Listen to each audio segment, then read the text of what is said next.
Welcome to another virtual DJ keyboard mapping tutorial. In this video, we are going to be doing smooth transitioning. We are going to be seeing everything in practice as I do a perfect demo for you guys to see here. We are already having a first track loaded here. I believe at this point you should be familiar with loading of track on virtual DJ. It shouldn't be an issue for you. After selecting the track of your choice, all you have to do is once you click and you select the proper deck, in this case we are on this particular deck, you can actually see it being highlighted here. All you have to do is use this open bracket. It will load the track on the selected deck.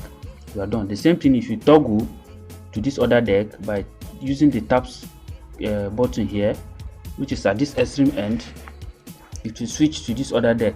Then you use this same button. By the time you select the track from the list here, it will automatically be added. This is the button for it. At this point, we are done with loading our track. The next thing you do is, how do you start this deck and how do you go about having a smooth transition? I'm going to stop this deck for now. Let me toggle back using my key here. In this case, let's go. So you can actually see we are on the 4-deck environment. Well, by the time I keep tapping, you see it's now showing red here. That means it's on this deck. By the time I use this C key or this one, any of them will stop it, or letter S.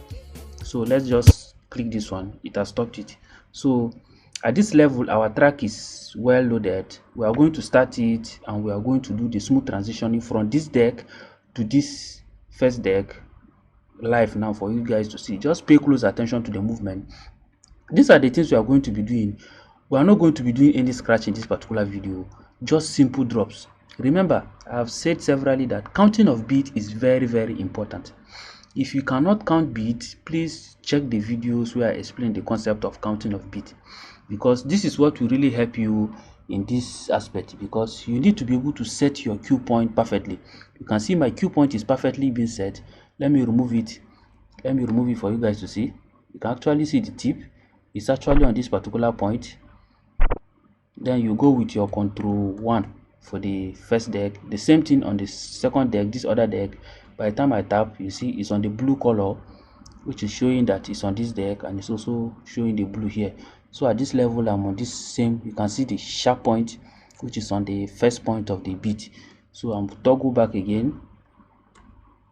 I am back to this other red one again, which is this very one now. So we are going to start now. The next thing you do is, by the time you are starting it, you either use this case, when you go with this, it will start it and pause it. So we are going to be using this in this particular case. You get to see how we play around with it while we start it. The essence why you need to practice how to use this is the same thing you do on the controller. You get to see it in practice. For those who use this controller, you get to see how you do it. Sometimes you do it so that you have a perfect point, then you will now drop it using the letter H, because at this point you have set the first cue. So let's go with this now.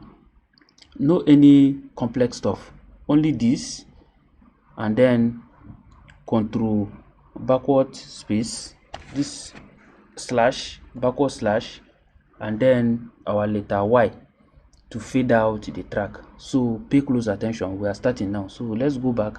We are already on it. This is the 2. Then we are going to start 1 2 3 4. That's how we are going to be doing the counting. So we are going to put it on loop for some obvious reasons that if you are into the music industry, you should know by now.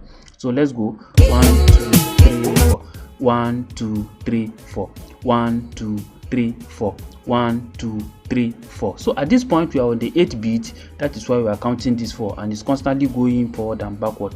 This is for your familiarity when you are starting, so that you get used to the sound, get used to the counting, because this is the counting you are going to use to drop this particular deck to, so that everything will go smoothly. So by the time you load this other deck, the next thing you do is we go with our tap key, which is this very one. By the time we tap it, it will come to this. Just watch.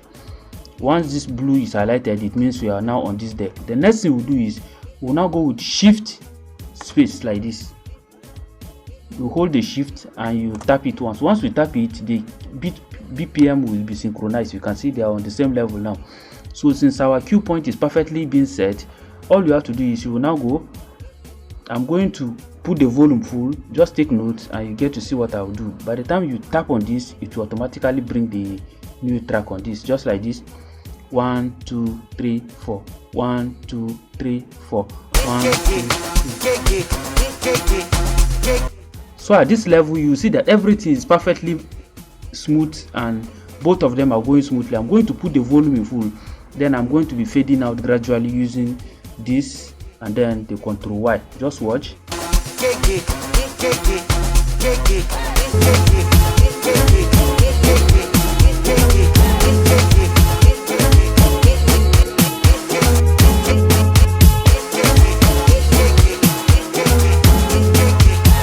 So in the event the two tracks isn't perfectly synchronized, you can use these arrow keys. Look at it, left and back, front and back, forward and backward arrow key. This one left and right. So continue to shift the track gradually so that everything will smoothly synchronize. So let's go for that.